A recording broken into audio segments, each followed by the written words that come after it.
feeling golden, lost in the moment. It's taking over me. Keep your composure, you know that I want ya. Can you just hold that beat? Just turn the lights up, baby. Let it go. Hey guys, good morning. It is, what is the date today? April 16th? That's it. 2000. I've lost track. I know, I don't even know what day. I haven't checked with people what day it is. I think it's a Wednesday. I think I'm flying out of town at 5 o'clock. Anyways, this is Chat GTM. We are back again for our very final. This is the crown jewel of our podcast that we did. In fact, we're a little bit informal, but you know what? We're a little bit different. So with us today are the founders and amazing minds from GM Pilot.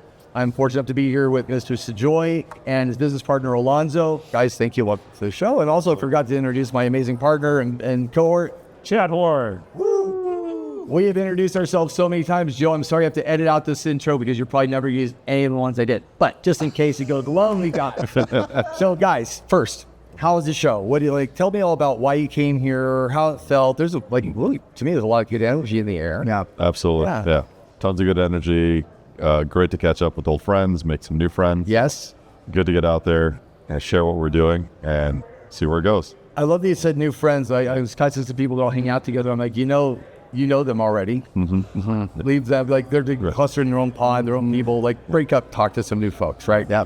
Alonzo, what did you think of the show? Yeah, same. I liked it. I went to a lot of sessions and had a lot of great conversations. I liked the tone of this, which was, everybody was here in the spirit of like trying to understand solutions.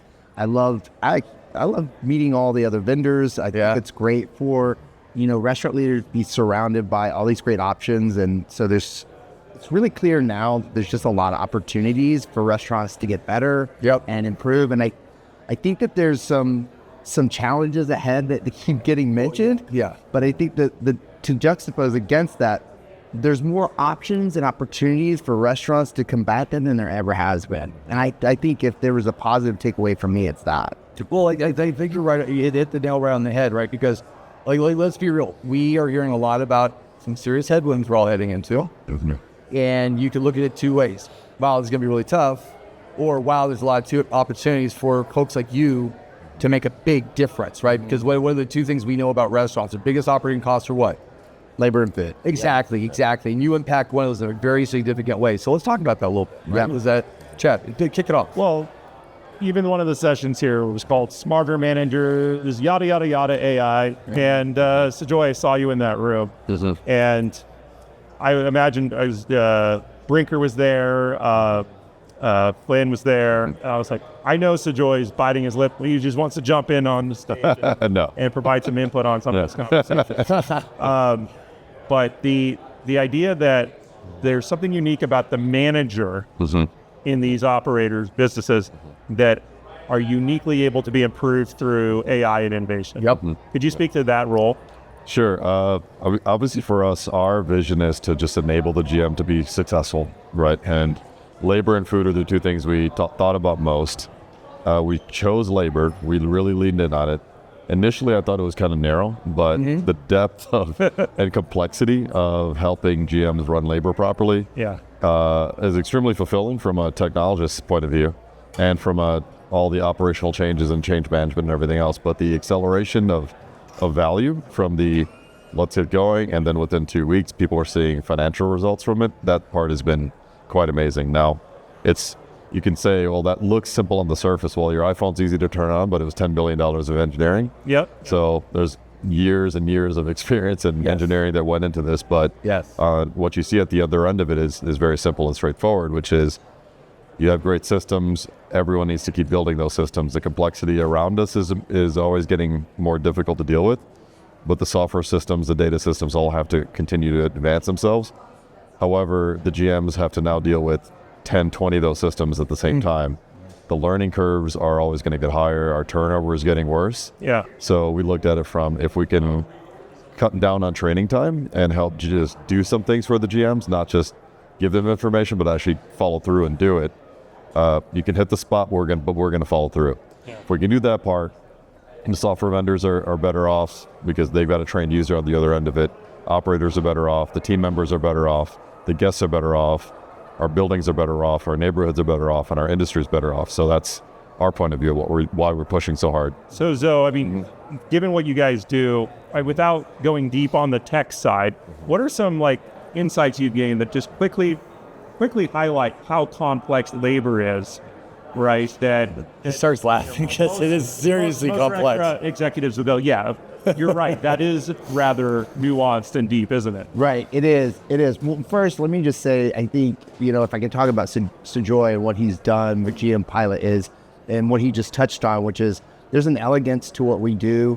We've created a world, and the standard is kind of the iPhone, where you should be able to pick up technology without any training and use it. And that's what Cijoy's been able to build with GM Pilot.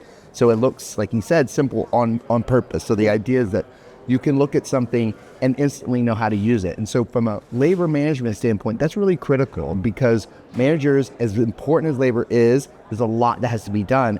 And so in the past, because it is so complex, they were really only attacking the tip of the iceberg, right? Over time, really obvious things. And what we've uncovered is below the surface.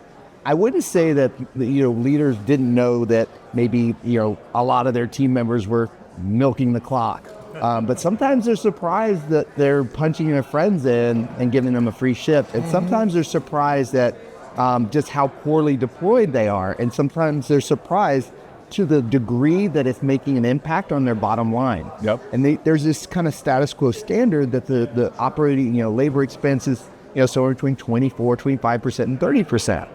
But what we're seeing is when we uncover below the surface all of these things that you knew were going on, but we're showing you to the degree, and then you go, okay, now what do I do about it? And we go, well, here's what you do about it. And we make that possible. Now it's not as complex, because the complexity was around, I know it's happening, Right. but there's not much I can do about it. 'Cause it's Acceptable not losses obvious. or unacceptable losses do you accept? Yeah. And how much time am I really going to ask my manager to spend on just this one thing? Well, so one of the things that I know about you guys, the world might not know, right? Then we talk about a lot, and we've been on our previous podcast, we talk about, well, I already have a labor forecasting tool. I already have an optimized schedule, right? But it's not that in my head, all of a sudden I have this visual of a bed of nails. You can lay on it. Right. It'll keep you afloat and you're fine.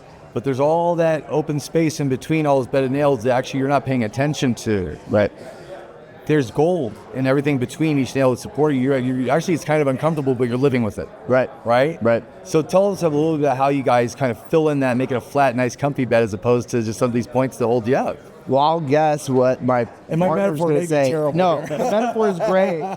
But I think that the thing that we really try to push first is that GM Pilot is a service, okay? It's not software. Yep. And, one of the biggest pain points for restaurant companies is, different systems and how they get to talk to each other, and, whether or not the APIs are going to work consistently. And we're not about necessarily the software or that. We're about the enablement of the manager. That's the service. Right. And so what can we do to make them better at their jobs? Well, one of the things that there is a lot of inconsistency around is the use of the software. Right. One might be a super user. Absolutely. And one may not be, but the one that's not isn't necessarily a bad manager. They may be great at doing the work that we all started doing, decades ago. Right. That was already a full-time job. And so we want to make sure that we're providing, the kind of task replacement that no one's going to miss. No manager is going to be like, gosh darn, I wish I got to spend time moving all the widgets around on the schedule, but not taking away the part that we really think that humans are good at, which is making decisions in the moment, and managing their team. And so the software is really important to us. Right. We're the user. Right. So actually, I actually had a light bulb moment, and Beck, it took you this long of working with us to have this aha moment. Yeah. So yesterday we were sitting down with Mr. Greg Majewski, right? And he was talking about what we found there's a kind of an average number of bits of software that people put in their tech stack now comes to around 16 different things. And even for Greg, that was a small number because there's another piece that contained about 9 of them, right? And so, but what Greg is sharing is like, well, yeah, but all the software doesn't really add to anything. It's actually just layered on top of layer. And so operators on analysts, right? And what my aha moment here is that it's the service, right? It's not, here's my next tool, let me look at my next dashboard. It's here's what you need to know. And that's dished up by you guys as enabled by the software and the solutions you've created that your experts know or your expertise can take and then translate to people and get them the actionable stuff they need. Is that right? Yeah, absolutely.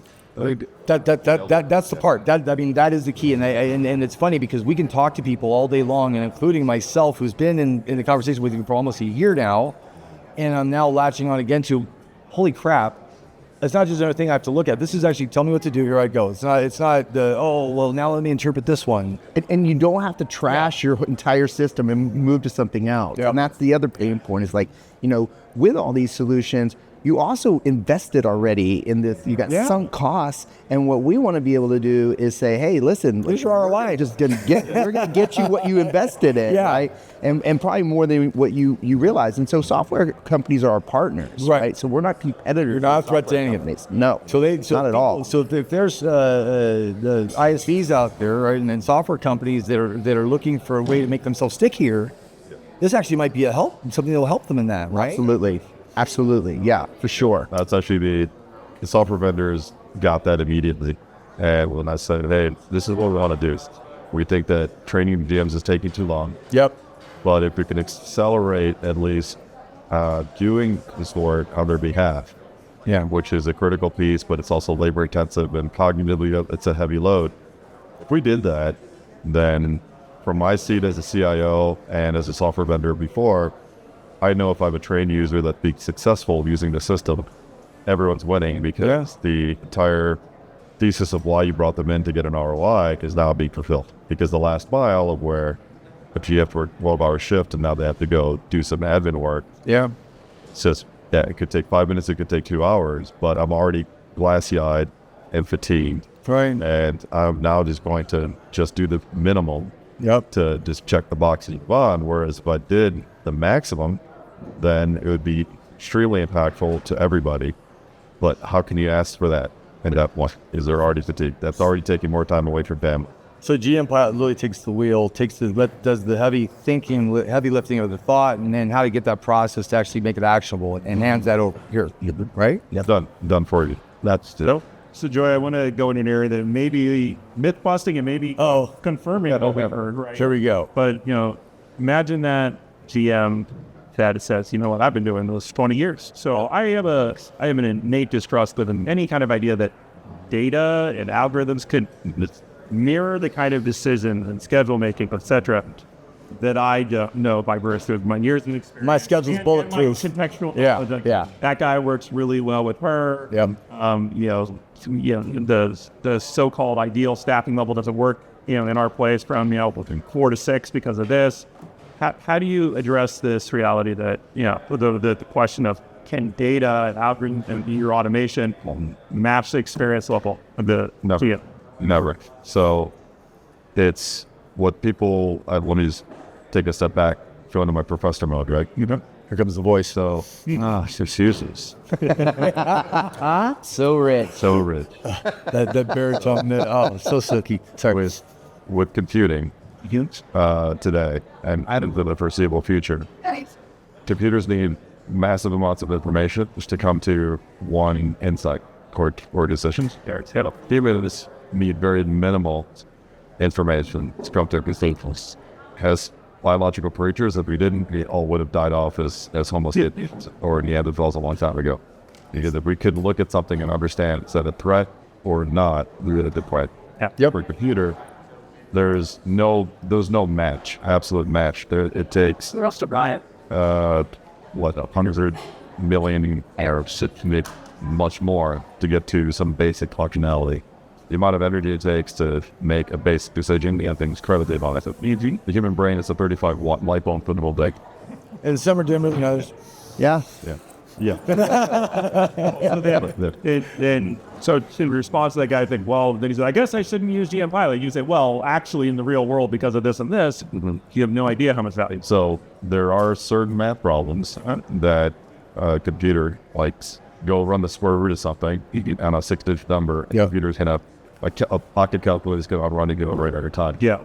Making a decision on how do I feel about this person's capability? Not something that there is quantitative information on. And if it was, it would be just way too expensive to go do. That's not a good use. Yeah. So the good uses are, let me do the math problems. And the regular everyday math problems of, I've got this many hours of people to work with. I got this much as a labor rate. I know I need them about this point in time. Those are straightforward solves for any computing system. Well, let's do that. We follow along with what you put people on, and then we pick up those things and try to apply them as best we can. But we still, again, it's dealer's choice how the brand or the location wants to run it. We'll make a schedule like an assistant general manager would. The GM's like, hey, buddy, I know something else you didn't know. I'm going to make an adjustment. Absolutely. That's up to you. Okay. But we're there to support. Makes sense. I mean, at the end of the day, it sounds like even with sophisticated leadership teams, you're still offering an element of time savings, right? They can always polish it up, but you can save And there's consistency, which also means you have to go to schedule it on time to not what you get mailed. we're taking that precaution. Yeah, that's getting done. So, no, but Cijoy just blew my mind with the mic drop moment he just had, right? But the thing that was occurring to me as we had that mind blown, I might even overlay this whole guy going, is that tenures of managers are getting shorter and shorter and shorter, right? Tribal knowledge is not being passed on, and apprenticeship is not really happening. That's a fact. Correct. So things like this are going to be critical to maintaining that continuity, right? You just don't have enough time and grade to know what's right and what's wrong. You haven't been seasoned. Yep. I think this is something that you guys do, and you can help kind of buffer that problem, and it is something that is a problem. It continues to be, right? That's right. And think about what it means for the continuity of the business is, if manager turnover is typically a year, if you're lucky, then, is the business then every time, you have that new manager coming in, the turnover, so you're going to lose money for a couple of weeks or a month. So there's all this time. So, for me, it would be great if we could create systems that were so easy for someone to walk in and they have, a human skill set that's really critical, observational skills, but they didn't have to spend a bunch of time learning new systems. And I think that's the spirit of what we're doing. We, like Cijoy said, we focused on labor, but GM Pilot is, what we're about is making systems work better and enabling all the human experience in the restaurant. And I think when you get that, when you solve that problem, you don't get the fluctuations in the business, at least around your control. Well, it's not so bipolar, right? It's more smoothed out. Correct. Right. That's right. Well, I know that our co-host here, has to get on a plane and head back home and start going through all the conversations we had and figure out what we need to do next. It's a long list. Look, I just want to say one thing about the two of you. We are so grateful for not just what you've done for us, but I think what you've done for everybody in the industry. And I'll just tell anybody watching this that you could not find two better guys than Chat and Beck. And we love being Tim. So I'm not crying twice in one day. This is not going to happen. Here we go. I'm not going to cry. You're going to cry. I had that weird introspective moment on the lawn this morning, and I literally blubbered on LinkedIn going, I'm so happy and thankful. But it's true. But thank you guys. That's so flattering. And knowing where you guys come from, all the people that you know, that's such an amazing compliment for both of us. It's just right on. We love you guys right back. Honestly. Love it. Thank you. So last part, we always like to do this. One, where are you going to be next? That people can see you. NRA. Okay. NRA. Yep. Cool. We'll be there too. We'll have a podcast table. We'd love to invite you to come on that one. There'll be the late night restaurant show, so it's a little bit crazier. That'll be our friend from Canada. A bit crazier. It's Nucking Futs. Something about nuttier than squirrel bleep.